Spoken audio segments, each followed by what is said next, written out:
ዩቲዩብ ስትጠቀሙ ነው እንግዲህ ያወቅናችሁ። ስራ ስትሰሩ ወይ ወንበር ላይ ስትሽከረከሩ ወይ ትልቅ ቦታ ላይ አላየናችሁም እኮ እናንተ አገር ቤት ሳትገቡ በፊት ከሀገር ውጭ ያላችሁ ዩቲዩበር ሆናችሁ በዩቲዩብ ገንዘብ ለማግኘት ተፍ ደፍ 14 አመት ስትሉ ነው የምናውቃችሁ።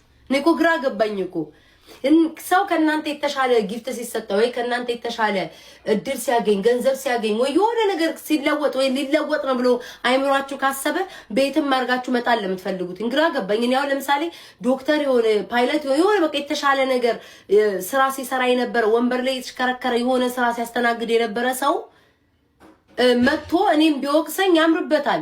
ውቀሱኝ፣ ትንሽም ስራ ብትሆኑ ቀሱኝ። እምናቃችሁ ግን እንትና የምትባል ሰው የምናቃት ዩቲዩበር ሆና ነው የምናቃት ወይ ቲክቶከር ሆና ነው የምናቃት። እና ከዛ አገር ቤት ስትገቡ በቃ አገር ቤት እናንተ በቃ አገር ቤት ያለ ሰው ዝቅ ያለ ነው። ከሀገር ውጭ ወጣ ደግሞ ሰርቶ መለወጥ ገንዘብ ይታፈሳል ያገኛል። እናንተ ግን ልክ ከሀገር ቤት ውጭ ስትሆኑ ግን ዩቲዩበር ናችሁ። የማዳም ስራ አላሳልፍ ብሎሽ ነው ፊንገርዬ በአጠቃላይ እሷ ናት ያለችው። ያው እኛ ለምን ካል ነው ግን የማዳም ስራ ሰርተሽም ደና ገንዘብ አላሳልፍ ብሎሽ ነበር ዩቲዩበር የሆንሽ 14 አመት ለውጣለው ከኛ ጋር ከሀገር ወጥተሽ ነበር። ቱርክ ያለችበት ቦታ የለም ግን ስቲል ዩቲዩበር ነበረች አይደል? የተሻለ ገንዘብ ለማግኘት ነው ተፍተፍ የምትለውና አትመቀኙ።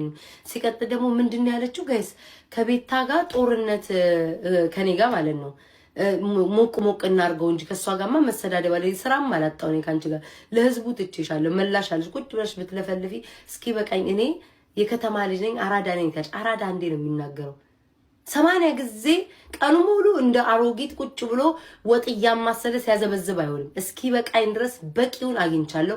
በበቂ ሁኔታ አስታጥቄቻለሁ።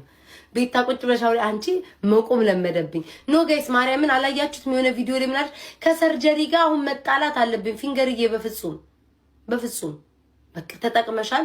ለማማዬ ወተት ተገዝቷል፣ ለቱቱዬ ቡቱቱ ተገዝቶላታል፣ ለብርቱካንዬ ቢያንስ ካሜራ ውስጥ ገብታ አስገብተሻታል ምንም እህል ባትሰጫትም ለውሽምቤሽ ምናምን ተገዛዝቶለታል።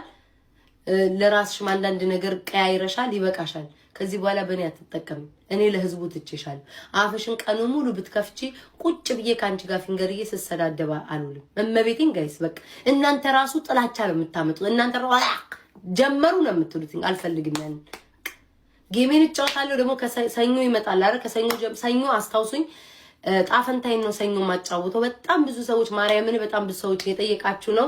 እንደውም ቪዲዮ ሰራለሁ ብዬ ነበር። ዛሬ ማታ ቪዲዮ ሰራለሁኝና ምን ያህል የሰው ፍላጎቱ ነው ያለው። ሰኞ ዕለት ጣፈንታ አጫወታለሁኝ። ከዛ በኋላ መልስ ደግሞ ጌሜ እንደበፊቱ መጫወት ጀምራለሁ ምናምን ነገር እንጂ ካንቺ ጋር ቁጭ ብዬ ወርጄ ካንቺ ከፈንጋሪ ጋር ወርጄ ቁጭ ብዬ እንካ እንዲ አርገሽ ኖ እዛው ራስሽን ቻይ አይኑ አውቀዋለሁ። አቅሜን ስለማቆቆ አየሽ። አሁን የፈመሱትን አሁን ልታይ ያሉትን ለምን አታካት ታርጊያቸው ፊንገርዬ? ቢካዝ ምንም ጥቅም ስለሌላቸው እኔን ካነሳሽ ግን አየሽ ሁሌም እኔ ያ ዘፈን ለኔ ነው የተዘፈነው ጋይስ። ምን ነበር የሆነ አንድ ዘፈን አለ አይደለ